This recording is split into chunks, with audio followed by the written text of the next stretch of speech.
And let me tell you something. I experienced something very unique. I came to the US in 91. I went to school here and I got a job and everything. I went back to Pakistan in 99, and then after that I could not travel for one reason or another. In 2015, after I went to Saudi Arabia, when I landed in Dubai and I saw that I'm not a minority, that had a very different effect on me than when I landed here.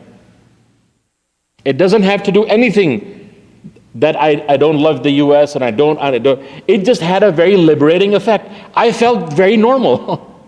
And that feeling was so refreshing that I felt that, wow, there is everybody that's like me.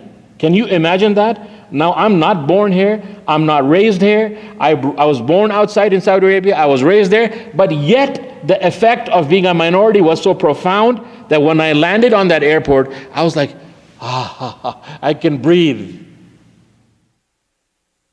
So can you imagine what you can go through? I mean, I have no idea.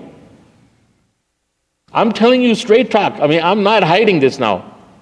Straight talk. Why does this happen? So basically, they got black and African young kids, and they presented them with two Barbie dolls. One Barbie doll was white, and one Barbie doll was black.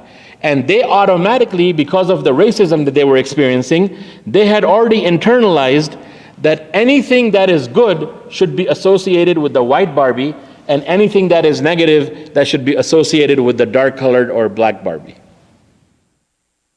That's called internalized subconscious racism.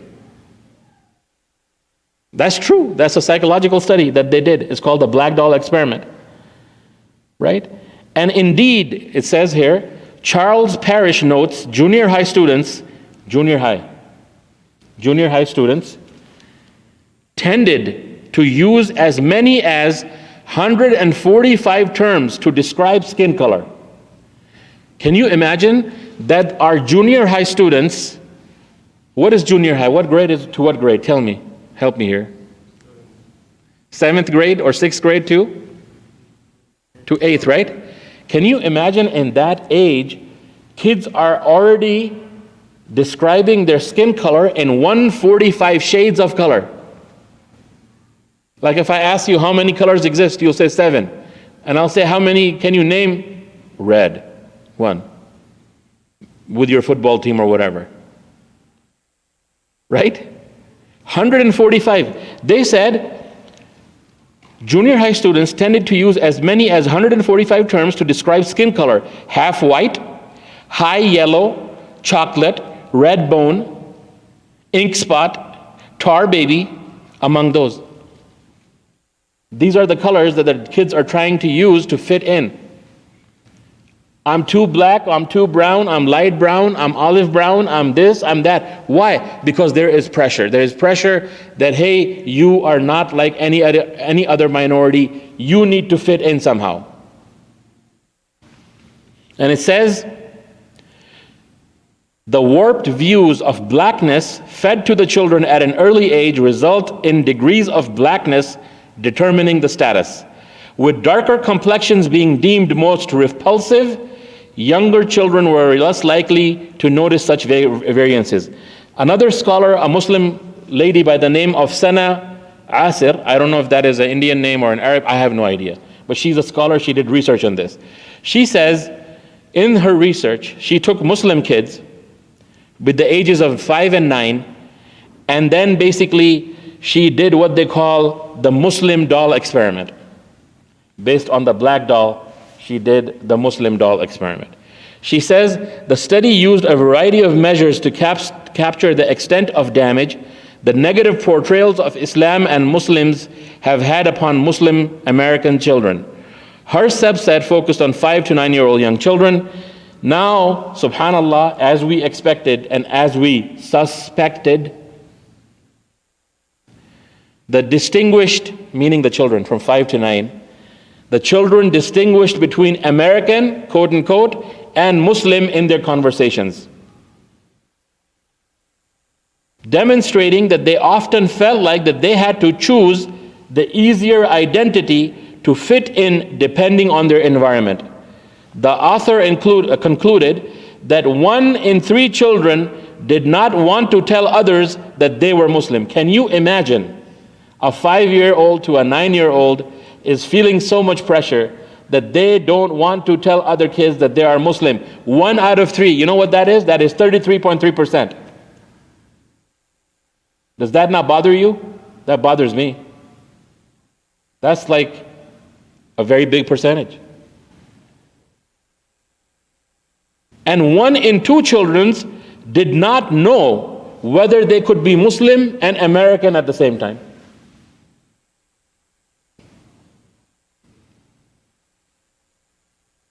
And 1 in 6 children, that is 17%, almost 20%, would sometimes pretend not to be Muslim. If 20% of your masjid going youth at that age consist of kids who are so under pressure that they will deny that they are Muslim, what is the obligation of the community? You tell me. You tell me.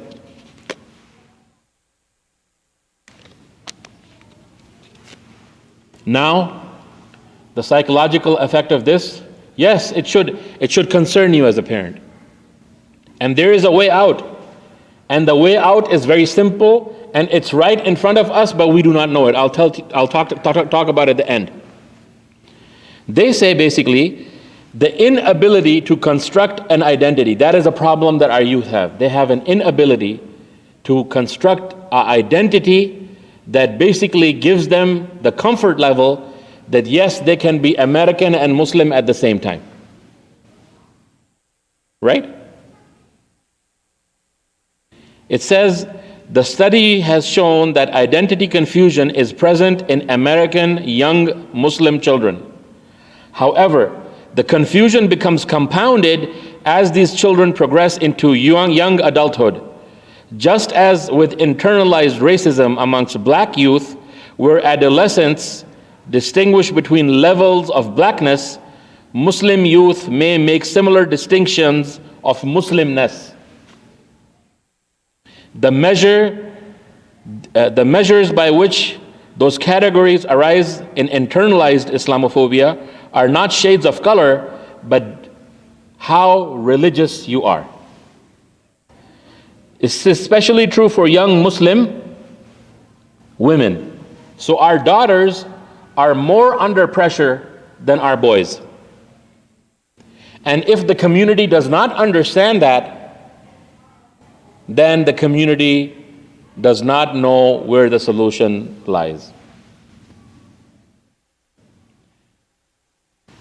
Just as young children are less aware of variations in skin color, Muslim children pay very little attention to the different ways religious symbols are used. As they get older, Muslim teenagers who consent or choose to wear hijab find themselves in a complex world of modern Islamic fashion. So now the Muslim girls have found 3 identities that are now prevalent in public schools. Religious, the one that wears a niqab and is wearing, she wears a burqa all the time. Liberal, that she just wears a hijab but she can wear tight jeans and everything, that's good. And then of course, extreme, that is, the gloves and the burqa and the niqab and all that. Now unfortunately, there is an easy way out, but our researcher did not arrive to that conclusion, but we as imams, we know. Now this is one girl, random girl, right? Her name is Lena or Lena or whatever. She's 17 years old. She says, every time I put on a hijab, I feel like I have to wear it in a way that tells Americans I'm not some oppressed Saudi girl, and tells the aunties in the masjid I'm still a good Muslim, while telling other Muslim girls that I'm still prettier and cooler than the rest of you. This is an answer that the 17-year-old girl gave. This shows you that there's pressure outside because she's trying to counter the media narrative that the woman who wears hijab is oppressed. And then she has pressure in the masjid as well, because there are some aunties or some people that they don't consider you religious enough even if you wear the hijab. For them, it's either the niqab or no hijab. This is the reality.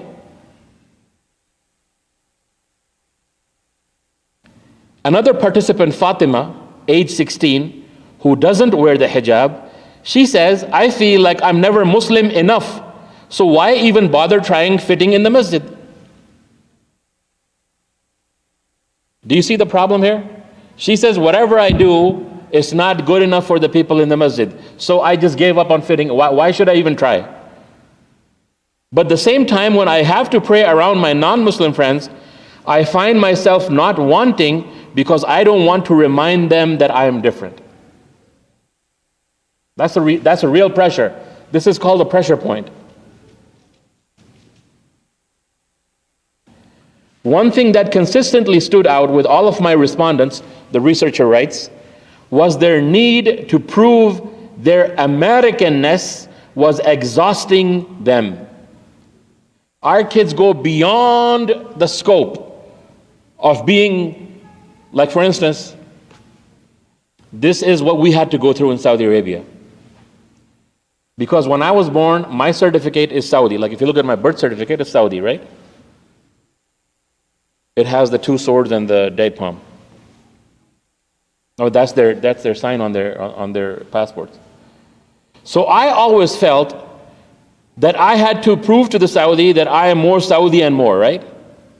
And that's exactly what the American kids and the Muslims have to do. I have to prove that I am more American, and it basically exhausts them. It makes them tired, and they become under pressure, and they can't function normally because they're struggling. This is a fight. This is a fight. Every day they go to school, they have to prove that my brown skin and my name being different than you, I have to prove to you every single day that I am born here, I have rights, and then, good old Joey or, Timmy, he can just walk in. But you're Abdullah or you're somebody else or you're Muhammad. You just got to prove it, right? So then what happens? This is a recipe for disaster. Then our kids start to associate with kids that are marginalized, that Timmy and Jonathan don't get along with. And those kids are basically the trouble kids, the gangsters, the gangbangers, right? And then they go in that culture, and over there they try to prove, look, I'm tougher than tough. I'm more gangster than you, right? If you're in the Crips and the Bloods, I'm like the Paki blood, I'll bleed you more. And then what you do? What happens then? Then your kids end up on the news. They get gunned down. They got shot. They get captured by the cops. And then there goes your masjid and your community, right? And if you think I'm lying, go to Minnesota. Why I keep saying Minnesota? Because Minnesota has a very large Muslim population. You'll be amazed how many huffaz of Quran are gangbangers. Man, I talked to an imam from there.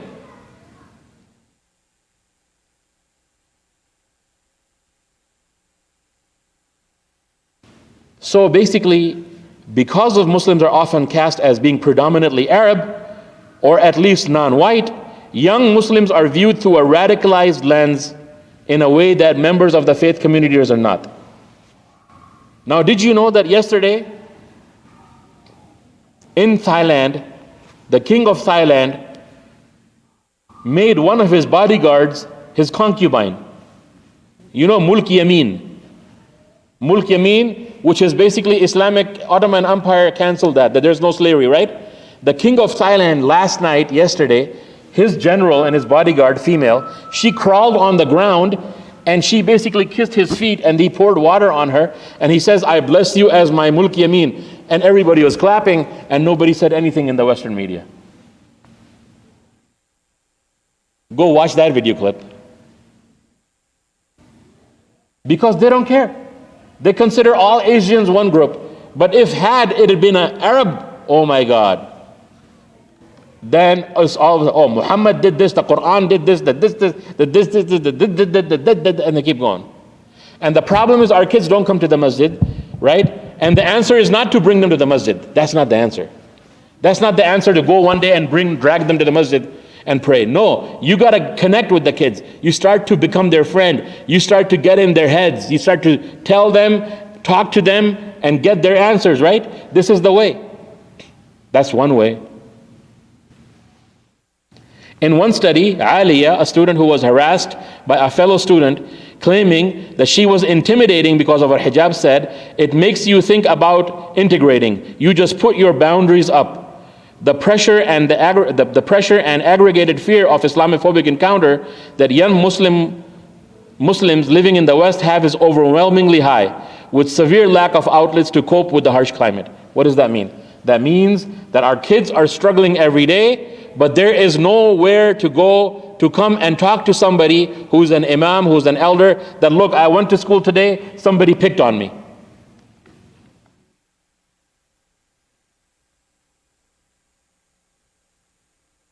I'm telling you, if I don't tell you this, because initially the program was tafsir, and then Sister Gashi, suggested, let's do educational. I said, listen, I want to talk about Islamophobia.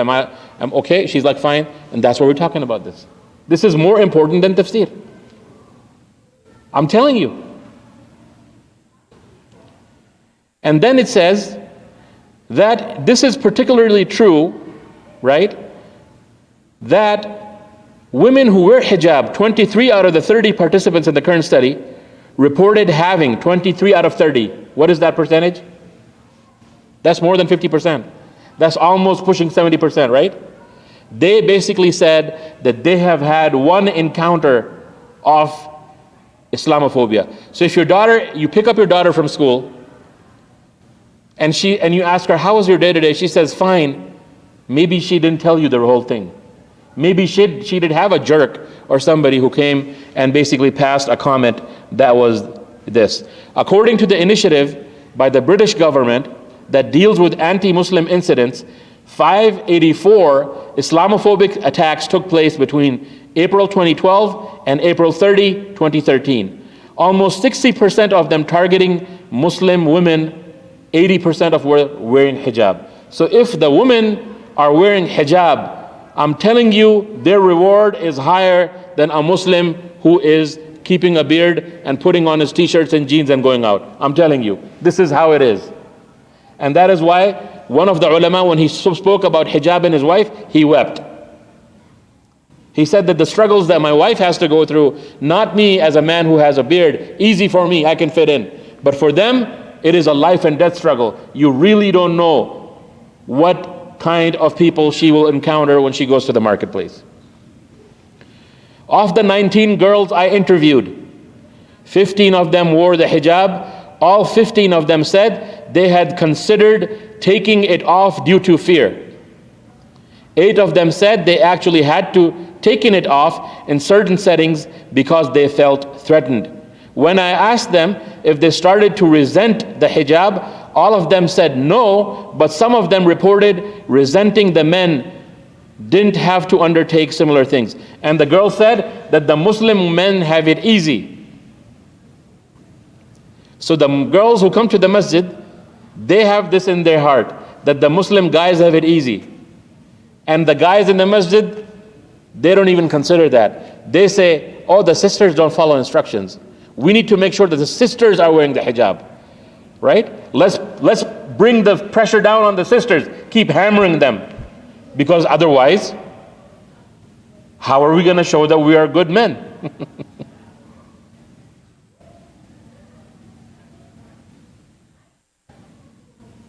Right? So this is, and they say that Sikh men, our Muslim young girls say, that Sikh men are more respectful because they have to go through more than Muslim men, because the Sikh men have to wear beards and turbans.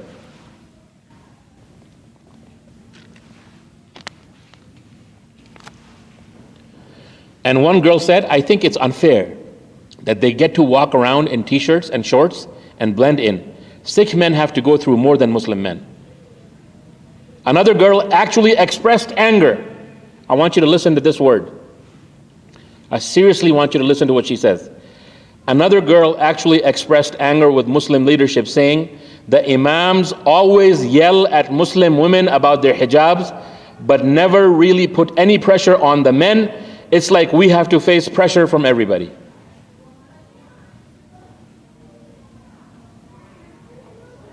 That now I need to feel pressure in school, and I need to feel pressure in the masjid. There is no more outlet. So what do you think a woman will do? Rasulullah sallallahu alaihi wasallam says, "Rifqan bil qawarir." Be easy and gentle with the glass vessels, right? And we think it's Gorilla Glass and tempered glass, so we just hammer it. So are we really following the Sunnah?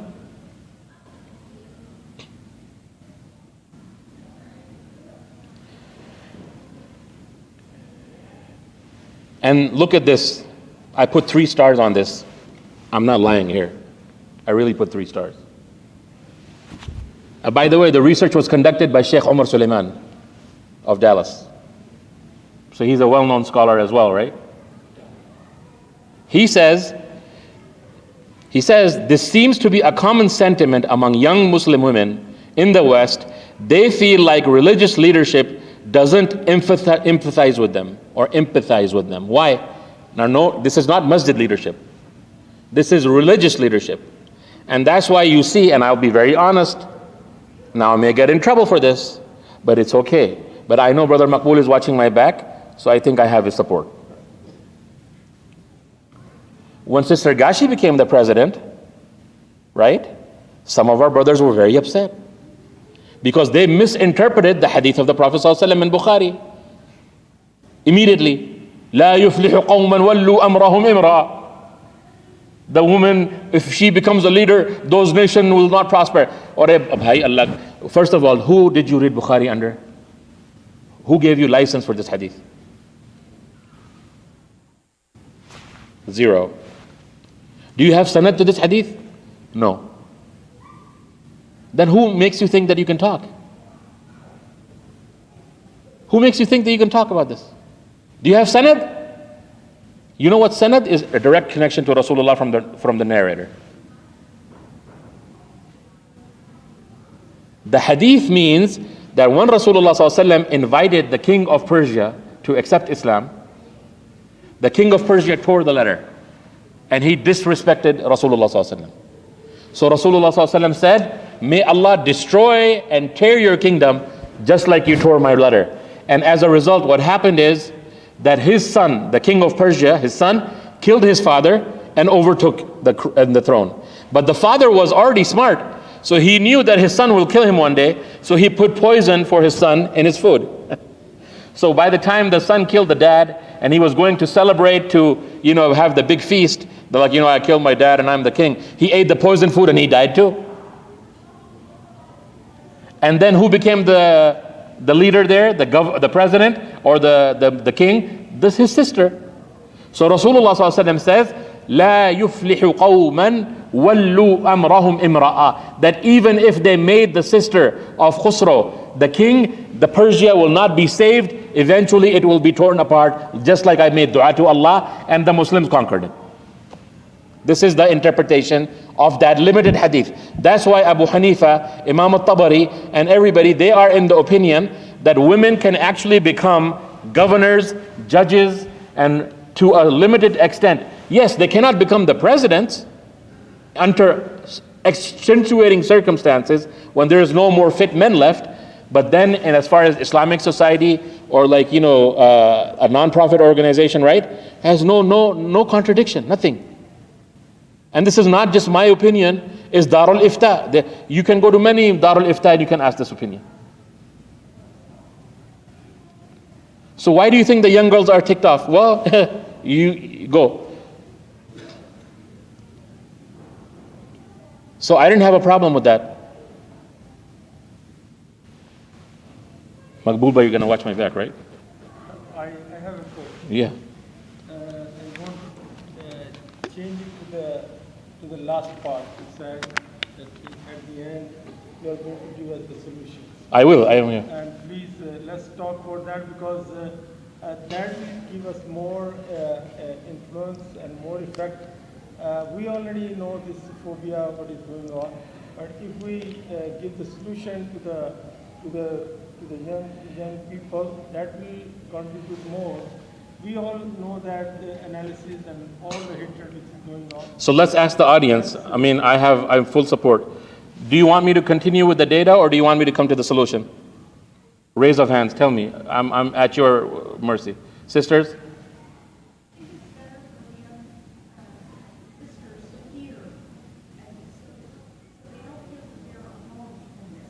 Okay. वो कह रही हैं कि सुनना चाहिए थोड़ा. Okay. So you guys okay then? All right. I am just a servant. I'm doing what I'm told. So basically what's going on is, I'm going to basically go through this.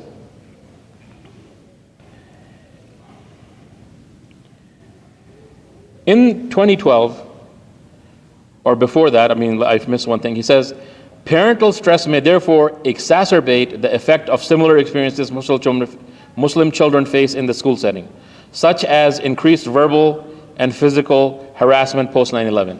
So what they're saying is that sometimes there's a cultural difference between the parents and the children. And this is very common in refugee families, where the children are more linguistically capable than the parent and the mother, right? And it's saying that after 9/11, the harassment of Muslims generally increased and spiked, right? Like Brother Maqbool is saying that we understand that it spiked. What they're trying to say as a guideline is that as a parent, you need to understand and make your skills high enough that you engage your children and not put on them extra burdens, because they are facing a very different environment, different than the country where you came from. It says, Chris Allen's in-depth interviews with 20 British Muslim women between the ages of 16 and 52 from various backgrounds, most of the women reported experiencing low-level harassment. What is low-level harassment? Low-level harassment is that a person is going in high school and a person passes by and he doesn't say anything racial, but they make a face at you. They give you that look, you know? That's called low-level harassment. That is experienced by Muslims regardless of their age and their work environment, while they're shopping, while they're at school, while they're at the airports, while they are in every aspect of their life. 28 of these kids, they said one of the challenges that we have is we do not understand how to respond to this shubha that Rasulullah ﷺ got married to Aisha when she was 9 years old. They said this is a question we have no way of dealing with. And I found out about this from YouTube. I didn't hear it in the masjid. I didn't hear it from my mom. I didn't hear it from my dad. I heard it in YouTube, and I did not know what to answer. And you know what? There's an answer. Yes. The U.S. World Review Millennium First had a whole article on this. According to them, the lifespan of a woman was 33 years. Any woman in London between 13 years of age was considered expensive. Thank you. Thank you for your comment. Right. Because she will die before the child Okay. be independent, so the women were married before age. Okay. So basically, what is the answer? This is the answer. I'll give you the answer of this situation. We talked about this in Masjid Noor last Saturday in Tafsir, right? Here's an answer for you. First of all, did you know that the state of Massachusetts last year, pay attention to this, the state of Massachusetts last year and Delaware, still, Massachusetts changed the marriage law on their state code from 12 years old to 18 last year. In the state of Massachusetts, where you have MIT, Harvard, and big universities, they had minor marriages with parental consent, just like Abu Bakr consented with the marriage of Aisha with Rasulullah. It was parental consent, right? Now we have some other thinkers of Islam, which I recommend not to listen to, like Ghamdi in Pakistan, and Adnan Ibrahim in the Arabic world, and these people. I will say their names out. You know what? I don't care. What they say, they go to the books of the hadith and they say, oh no, no, no, she was actually 18, and they try to do gymnastics. But what happens as a result of that is, you find a hadith that are correct, that say that she was 9, she said she was 9, she said she was 9. So how do you answer this? Very simple, I'll tell you. First of all, did Rasulullah ﷺ marry because he wanted to get married? Or he married because Allah ordered him? Because Allah ordered him. There's a hadith of the Nabi ﷺ. A woman comes to Rasulullah ﷺ. She says, Ya Rasulullah, inni ahibu nafsi lak. I give myself to you. You do whatever you want with me. You marry me, you give me away in marriage to somebody. You know what Rasulullah ﷺ said? He says, La hajata lana fin nisa. We do not, I have no interest in women. Can you imagine? So one poor man stood up from the Sahaba, and he was naked, and he only had a lower covering gown, or like a dhoti, like what they call a wrapper. He said, oh Rasulullah, I would like to get married to her. He said, do you have anything to give her? He says, nothing. I don't even have clothes. He says, do you have steel ring? He says, nothing. He says, do you memorize anything of the Quran? He says, yes. He says, okay, in that you take her in marriage. And she got married. So Rasulullah was not, wal-iyadhu billah, a womanizer. He only married when Allah ordered him to marry. Therefore, Aisha radiallahu anha, dream when he saw that she is his wife was in Bukhari. You cannot deny that. And her age is undeniable. It's 9. Now let me ask you this question. There is in the United States right now, minor marriages are common in all the states. There's a bigger question. Let me ask you this. Is minor marriage a problem, or killing your children a problem? Sacrificing your son, is that a problem? Is that in any state? Does any state law or UN law say that you can take your young kid and slaughter him for God? Does it say that? No, right? Ibrahim alayhi salam, he wanted to sacrifice Ismail. Why? Because Allah showed him a dream. And Rasulullah got married to Aisha because Allah showed him a dream. And Rasulullah ﷺ did what he was told. And Ibrahim did what he was told, alayhi salam. So let me ask you this question. Why they don't raise question on Ibrahim alayhi salam that he killed his own son? What kind of a God is? You know why? Because Jews, Christians, and Muslims, they all believe in Ibrahim. If the Jews and the Christians will basically pick on Ibrahim, they will pick on their own religion. It's easier to pick on Muhammad, who as an Arab, non-Jew, non-Christian, than to basically pick on Father Ibrahim alayhi salam. Therefore, they will never bring this issue up. Although the issue, in your mind, if you justify that Ibrahim can kill his child for the sake of Allah, then what is the big deal if he's shown a dream to get married to somebody and he has to get married? That's the answer. This is how you deal with it. Tell him, why do you have no problem with Ibrahim sacrificing his child for Allah, and you have a problem with him married? And basically in Massachusetts, the law changed last year. The minor age was 12. In Delaware is 12, 13. In some states, most of them 16 with parental consent. But yes, in Muslim countries, nobody did. In Egypt, the age is 18. In Pakistan, the age is 18. You know why? Because in Islam, we have a principle. If the ruler of the country, he sees that the mubah is being abused. What is mubah? Mubah is something that is halal. If the people are abusing the mubah, لِلْحَاكِمِ أَنْ يَمْنَعَ الْمُبَاحِ. The hakim has full authority from Allah to prohibit, right, what is halal. For instance, when spinach has salmonella, the FDA calls everybody in the news media and they say everybody avoid raw spinach because there's food poisoning.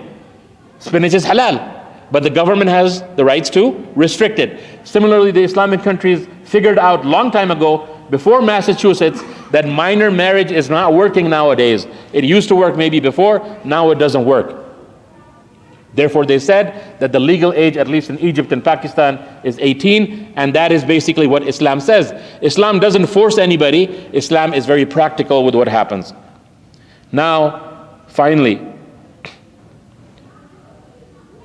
one boy complained to the Imam that every time I go to the masjid, the Imam is screaming.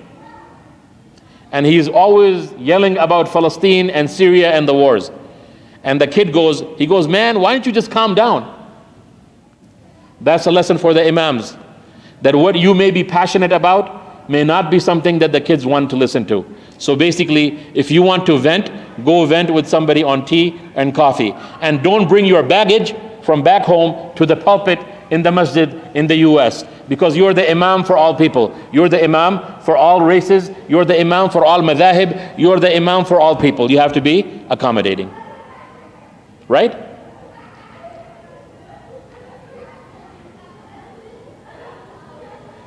What is the answer? The answer is, basically it says, if you take your kids to non-Muslim counselors, what happens? The non-Muslim counselors, he says, they will have a biased view of your religion, and people who went to non-Muslim counselors, they felt that 20% of them, right? He said out of the 30 Muslim youth interviewed, 6 of them, girls, had been to therapy.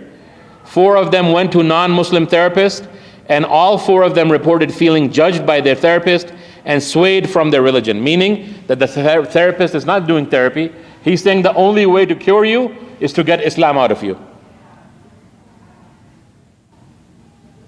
Right? So that's not the answer. The answer is that you need to have people in the masjid, males and females, engaged with the youth, and that are educated Islamically, and also in a way to engage them in a good manner. And subhanallah, the girls are also the ones who said that they feel pride in wearing the hijab. From the sample, that 26 people were going to the masjid, the girls were the ones who said that we will continue wearing the hijab because as a Muslim, I feel committed to this. The other problem they faced is some of these young kids were involved in non-Islamic behavior. They had relationships, loose relationships or full physical relationships. And for them to basically deal with the guilt of that sin, for them the easier way out is not to do tawbah, because the masjid environment is harsh. They say the easy way is to deny your identity and say Islam is not compatible with modern life. Islam has a problem, and Islam has this and that. And one of the kids, he said, which was very disturbing, he said, Fadi 17 actually said, right, that if non-Muslim friends of his celebrated if somebody left Islam. And he said that when I heard about these things, about the marriage of Aisha with Rasulullah sallallahu alaihi wasallam, he said, I did not know how to answer, and I felt that Muslims are as messed up as the Christians. But that's not the case. The case is the ulama can teach you how to deal with these shubuhat. But the problem is, where are those ulama? And if they are the ulama, who has access, etc., etc., etc.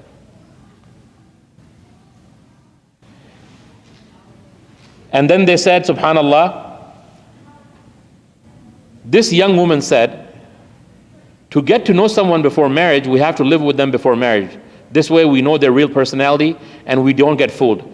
But we can't do that as Muslims. But it is better to. So basically, she's confused. She doesn't know what to do. She's under pressure. And therefore, we need to have more educational program and empowerment, and basically also be cognizant of this fact. What is the solution? And this is something that is very painful to understand and talk about. They say the solution is the Muslim youth need a Muslim role model who is successful as a professional, as a religious person, and he has no scandal with his character. Correct? And they say we should have and we should encourage more doctors, more lawyers, and more engineers in our community and bring them to the forefront so these people can, show. Now here's my problem with this discussion. Yes, that's a good conclusion. But there's an issue here. Allah has given us the solution. This is not in the research. Now I'm stepping in now for Sheikh Umar Sulaiman. Where Sheikh Umar Sulaiman stopped, I'm stepping in. Right? Look, Allah says in the Quran, لَقَدْ كَانَ لَكُمْ فِي رَسُولِ اللَّهِ أُسْوَةٌ حَسَنَةٌ. You had the best role model in Sayyidina Rasulullah sallallahu alaihi wasallam. But if you talk too much about them, they call you Barelwi. If you talk too much about the Nabi, they say, oh, Barelwi ban gaya, Maulvi sahab, Barelwi ban gaya. तो फिर जाके अपने sir पर जूते मारो घर में जाके बैठो. And this shows you the mentality that people bring their baggage from back home to here. There is no Barelwiism. Nobody cares. Imam Bukhari, Imam Darimi, 700 years ago, before India, Pakistan ever came into existence, were praising Rasulullah sallallahu alaihi wasallam. So let me ask you a question. Do you think that when you follow an Islamic leader and then he has a scandal, and this community is not new to that? Kyun Maqbul bhai? And a similar case happened in Dallas. The imam of a masjid preyed on his young student who was seeking therapy. Do you know that? This happened this year. There is only one person who has no scandal, that is Nabi sallallahu alaihi wasallam. You look from the time he was born to the time he died with his wife, how he took a bath, how he dealt with people, how he praised people, how he loved people, how he fought people, how he engaged with people. He has no scandal. So if you don't love your Nabi, who do you think you're gonna love? You're gonna love me? You're gonna fail. You're gonna love the sister next door? She's gonna fail you. Love your Nabi with all your heart. You will be set free. You will have no bondage anymore. You will know who the right man is. You will know who the leader is. You will know who the doctor is. You will know who the leader is, the imam is, the qari is, the muhaddith is. Give your heart to your Nabi on a platter of gold, and Allah will fill it with nur and tranquility and calm and love and make you a light for everybody to follow.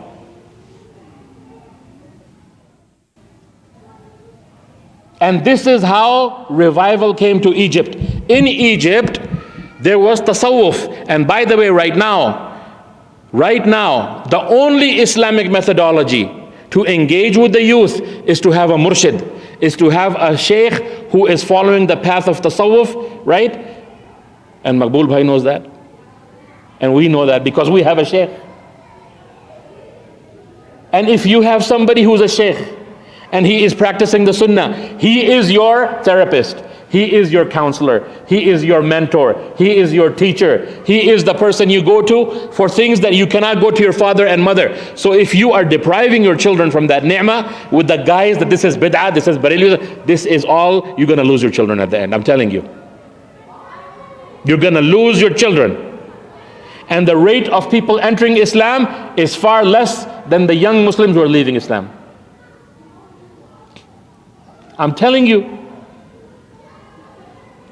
So in Egypt, the revival happened that people were caught up with ideals. Oh, Ibn Taymiyyah, Hassan Banna, this and that. The ulama, they came and they wiped the slate clean, and they said, love your Nabi, follow your Nabi, read the hadith of your Nabi, praise your Nabi, sing praises of your Nabi. Why? Because he's your Nabi. Allah gave him to you as a gift. And he says, Innama ana rahmatun muhda. I am a gifted mercy to you. You accept it, it's your call. You don't accept it, then you suffer the consequence.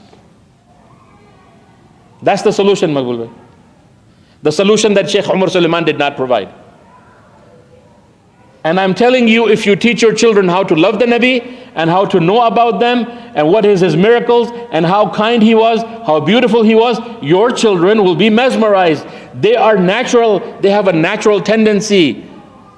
They are attracted to the concept of a Nabi. They are attracted to Allah. They're attracted to the Nabi Sallallahu Alaihi Wasallam. They will fall in love with him.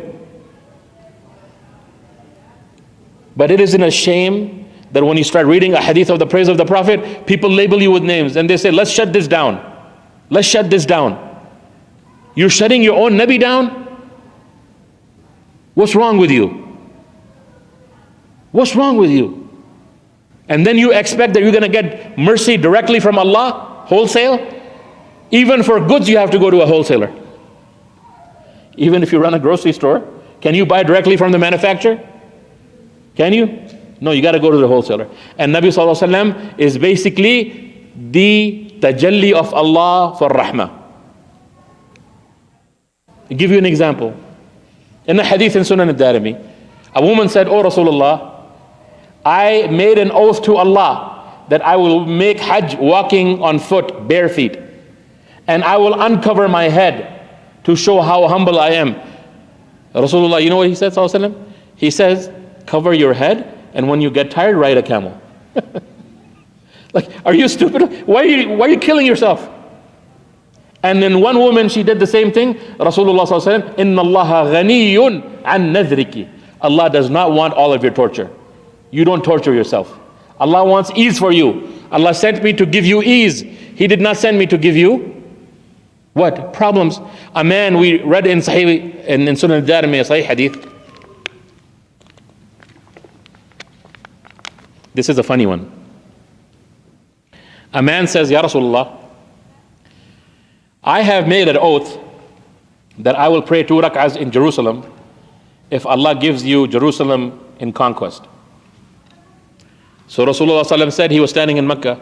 He said, why don't you pray 2 rak'ahs in the Kaaba here? He says, no. I've taken an oath that I will pray 2 rak'ahs in Jerusalem.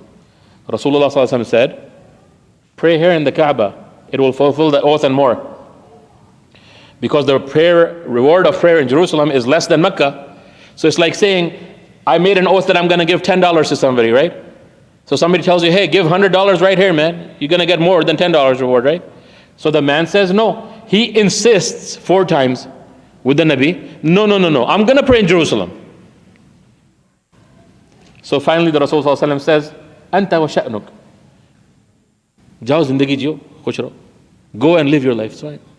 I give you the recommendation. You don't want to follow it, go. Now, subhanAllah, Rasulullah knew 1400 years ago that the Muslims might do this here because it's under occupation, right? So if somebody makes an oath like that, you tell him, either you follow the hadith or you go get slapped and come back and you still go in Mecca. Because when you go there and say, I'm going to go, some soldier's going to slap you, send you back, right? And then you're going to still go and end up in Mecca and say, okay, I'm going to pray, follow Rasulullah. So yeah, Habibi. So Rasulullah is mercy. And we have a tendency to make life hard on ourselves. I'll tell you an example that happened to me. One time I was in the back of the masjid and I was praying nafil at night, secretly. And I was opening the Quran and reading from it. So somebody blamed me to be a fake Hanafi. Right?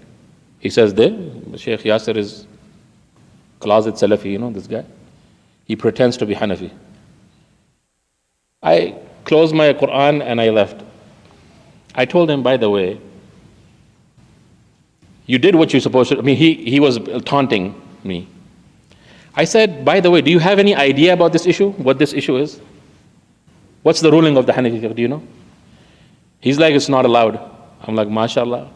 It's like, drive-through fatwa. Where's my latte? You go through and you get the fatwa. I said, Imam Abu Hanifa, rahmatullah alayh, he doesn't see it based on Umar ibn Khattab's opinion on the hadith of Ibn Abbas. Ibn Abbas says that Amir al-Mu'mineen, Umar ibn Khattab radiallahu anhu, prohibited us when we are imams to read from the Quran. Okay, that's fine. Aisha radiallahu anha used to have her servant Dhakwan open the Quran and lead. So there's a difference between the Sahaba. Maulana Yunus Jaunpuri of Saharanpur, Shaykh al-Hadith, the student of Maulana Zakaria Kandalwi rahmatullah alayh, a man asked him the same question, right? In 1399 Hijri, 25 Sha'ban. See, I even know the date. 25 Sha'ban, 1399 Hijri, 40 or 41 years ago. He asked him, Maulana, I'm not a Hafiz of Quran, but I like to make long qiyam because it's more rewarding in nafil. What should I do? You know what he said to him? He said, in public, it's karaha. As an imam, it's makruh. But when you're alone, you can read it, no problem. So who's the real Hanafi? कौन है हनफी भाई? इधर तो जूते पड़ते हैं, जरा तक बात करो जूते पड़ते हैं. So ignorance, not having accommodation, not understanding data that is talking about our youth, and not praising and connecting people with Nabi Sallallahu Alaihi Wasallam is a big problem, and we have to overcome that. So my recommendation for you, which is not in the paper, from Yaqeen Institute, that was published in 2017, is to start talking about the miracles of the Nabi Sallallahu Alaihi Wasallam, the khasa'is of the Nabi Sallallahu Alaihi Wasallam, and then the history and the seerah of the Nabi Sallallahu Alaihi Wasallam. How the Nabi Sallallahu Alaihi Wasallam overcame hate, how he overcame prejudice, how he overcame his enemies, right? And don't worry about the labels. The people who label will go away and you will stay. ما ينفع الناس يمكث في الأرض. What benefits the people remains, right? And the zabad يذهب, subhanallah, and the froth on top will go away. So I hope that this presentation was helpful for you. I have another 20 minutes and I can take questions from our sisters, because apparently I was suspecting, but I guess the study now demonstrates that the sisters are more under pressure than the boys. Not that the boys are not, but we have the privilege or the ease of not wearing hijab and being always, the person that is noticeable in public.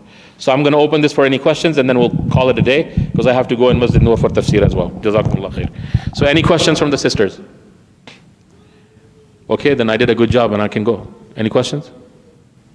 Come on, be open. Yes.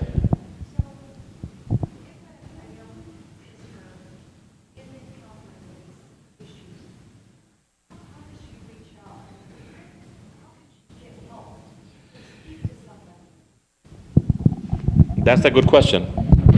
President Jama, the question is, if a sister is going through these situations, or she's encountering these problems, and let's say she doesn't want to talk to her parents, am I right? How does she reach out to basically get help?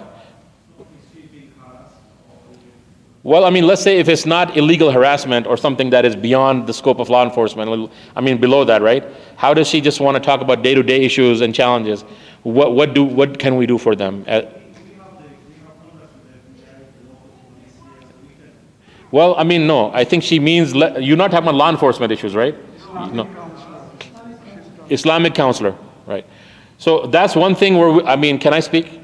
I think we have, yes, as all the masajid in the valley, I think we are not really doing a good job, right? Now, I'll tell you, as an imam, if I get a phone call, right? A phone call that is basically like, for instance, if I have your number in my list, right? I will see the caller ID and I'll recognize it, right? But the problem is, we as imams also have many pressures. One of the pressures that the imams, and all imams should follow this protocol, is my recommendation is never to meet any sister alone. Because it's just not good. Nothing good comes out of that, right? So if she brings a mahram, meaning somebody who is a legal guardian or custodian, right? And then she sits, then I have helped people in the past, but they have to have a guardian. But the problem is, the youth, are they comfortable about speaking these issues with their guardians, right? So then in that case, we're lost.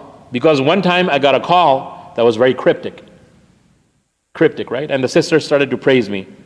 I'm like, okay, I'm beyond this, because usually if you start praising somebody, you're not really being straight, right? I said, what's your concern? She says, I need money. I'm like, I can't really help you, right? So all this prologue of praise was for just some money for zakat. I said they have a zakat committee, right? I think we should, as a community, and this is a message for all the committees, for you as the president, we should have a committee in the youth committee, or something, or discussion in the youth committee, and Sister Gashi as well in the education committee, how to establish some kind of protocol that basically allows for our youth who come to Sunday school or teach Sunday school for getting counseling on issues that are challenging them. This is the least we can do, right? Like, for instance, if somebody makes fun of their hijab, or let's say if they hear something in class that doesn't make sense. Like, I heard that the Prophet ﷺ, killed an old woman and decapitated her. What does Islam say about that? No, that's all a bunch of rubbish. It's not really true. Or like the whole Aisha thing, 28 of the kids of the 30, 28 kids out of the 30 said, this issue is a big issue. And look how fast we solved it. Anybody tells you that, tell them, by the way, why don't you have a problem with Ibrahim? Ibrahim alayhi salam did worse. He went and wanted to kill his son with a knife. Show me anywhere in the countries in the world that somebody says, oh, you can take your son, take a knife from Walmart and go slaughter him for the sake of Allah. You'll go to jail straight. You'd be crazy, right? So we don't have any vehicle, but we, at least now, because of your question, Allah reward you. Maybe they will study it, inshallah, in the education committee and the youth committee, to have at least both of the imams involved in any kind of counseling, right? To help them. Any other questions? Boys, come on. Come on. Oh yeah, okay, yeah, okay. Yeah. It's like, how many people are 16 to 20 years old? Raise your hands, right? Everybody, right? Let me ask Yeah. The thing is, we always talk about this problem and that problem. We are all living in America. We cannot go here. We have to live here. So that is one fact that we should all face. Number two is, for example, I have been trying this thing to correct the youth and give some guidance to the youth. But what should be the format? No imam even has defined what should be the format. To contact them, to go to them. I mean, for example, if we go to the parents become more defensive. If I tell any parent, for example, that your son is doing this, and if I find that, I will be their enemy. Simple. In simple language, I will be their biggest enemy. Why I bring it to you? Bring it to us. So there are several problems. How to correct this? That's why I said in the beginning that instead of bringing all this data, because every student, they are very smart, they can go to the data and they always study that. But we should, being the responsible people for this masjid or any community, we should always think about this, that what would be the solution. The solution. Solution for Abdullah, what should be the solution for Jibreel, what should be the solution for Mikhail. We should go individually and find their problems. And then we can do something corrective action. Because we just talk very general. I have a recommendation. For example, what could be the solution of a student who is going to bar, for example? Right. You tell him, go and find Rasulullah Sallallahu Alaihi Wasallam, he is not going to listen to you. He'll say, oh, what is he talking? I'm in the East, he's talking about West. So there should be some format. What I'm talking about, this is more important that we should all, these senior people sit together and see how can I solve the problem of Jibreel, how can I solve the problem of Arbab, or all these students. For example, this student, he might have different problems, he might have different Right.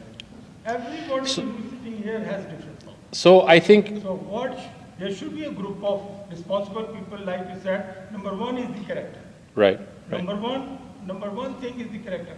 Because if the character of the person whom we put as responsible, if he doesn't have the character, he will not be able to correct anything. He will create more problems. Right. Like you said. Yeah. That if a girl is coming all alone with you, there is a problem. Right. So all these things keeping in mind, we could not even generate, in 30 years I could not generate one group which I can say, okay, this is the group, you have problem, go to this group. You have problem, go to this.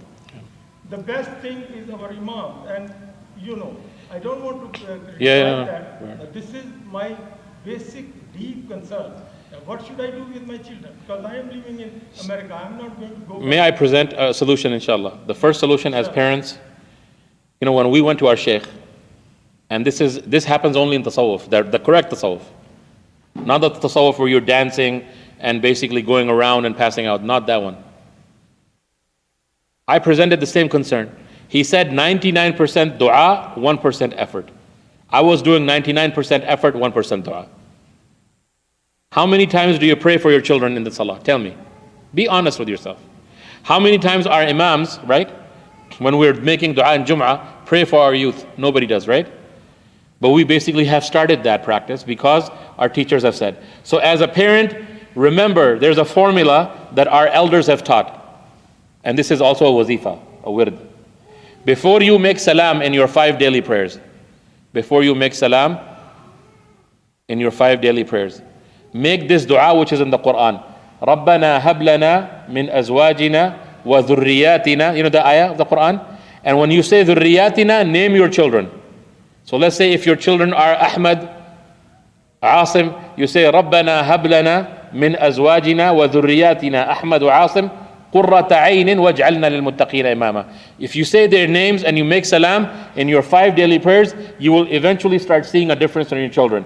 Then eventually, my recommendation is you tie your children with a murshid. I'm telling you, that's my recommendation. And Brother Maqbool can put you in touch with them, right?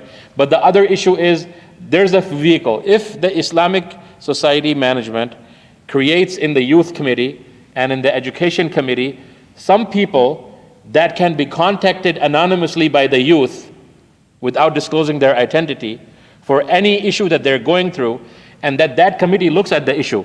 If it's an issue of sin, then you tell them, the only thing, let's say if somebody's a drug addict, right?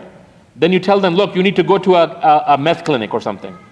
But let's say if they have shubuhat, like they have questions about the Prophet ﷺ's characteristic, or some issue in Islamic law, then you put them with the imam, and the committee member and the person sits together, and the imam answers all their questions. That's one way of doing it. Like if there's an issue that is very severe, right? Like for instance, if somebody's involved in illegal activity, right? Then they need to basically come clean, and maybe law enforcement gets to get involved. But if in the youth committee and the education committee, there's one person who can be designated as the contact point, and they do all the background check, right? They see, okay, this person has personal issues about sin, like I can't stop going to the clubs, or I have a problem with the opposite gender, or I have problems with feelings. Then we can talk about them in a situation of sin and taqwa and tawbah and all that, right? But let's say if a person has an issue where he says, I'm going to leave Islam, then what do? Then you basically say, okay, let's get the imam. What questions? Why do you want to leave Islam? Okay? And let me tell you what, in Masjid Noor one time, a brother came to us after khutbah. And you know what he said? He said, make dua for me. I'm going through challenges. And if my challenges don't correct in the next 2 weeks, I'm leaving Islam. Now, as an imam, what should you do? You know what I said to him? I said, I'll make dua for you. Just hang on there. In the next 2 Jum'ahs in Masjid Noor, we made dua for him. 3rd Jum'ah, he came smiling. He says, all those things are removed. Alhamdulillah, I'm happy now. And he's a regular attendee now. This was not the dua of the imam. It was the dua of the musallin. The collective dua, right? So we have to start praying for our youth, for their security, their mental health and everything. And if they have any questions, the imams have regular programs. We should try the youth that we can get to, like the youth that can come, right? To come and attend those things. Because we talk about these issues. Why did the Prophet do this? If you heard this in the media, what's the answer? How to, But yeah, you have a valid concern. Maybe it's time that the committee, education committee, and the youth committee sit down, and Brother Maqbool, maybe you can participate, and say, okay, let's come up with a situation where we can have this. Inshallah, one last question, then I have to go because I have to drive.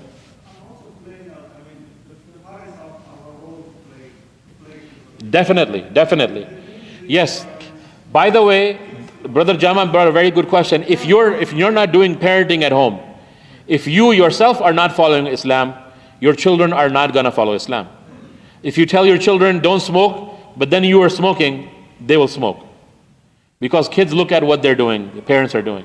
So that is the basic building block. But after that, let's say if you have a challenge, then inshallah we can get together. Let's make dua, and then inshallah go before we finish, inshallah. Alhamdulillah wa salatu wa salam ala rasulullah. ربنا آتنا في الدنيا حسنة وفي الآخرة حسنة وقنا عذاب النار اللهم نسألك العفو والعافية في الدين والدنيا والآخرة اللهم إنك عفو تحب العفو واعف عنا وصلى الله على محمد وعلى آله وأصحابه أجمعين جزاكم الله خير inshallah. We have a tafsir program in Masjid Noor and food is provided. So if you have time, please join us. Otherwise, thank you for listening to me and jazakumullah khair.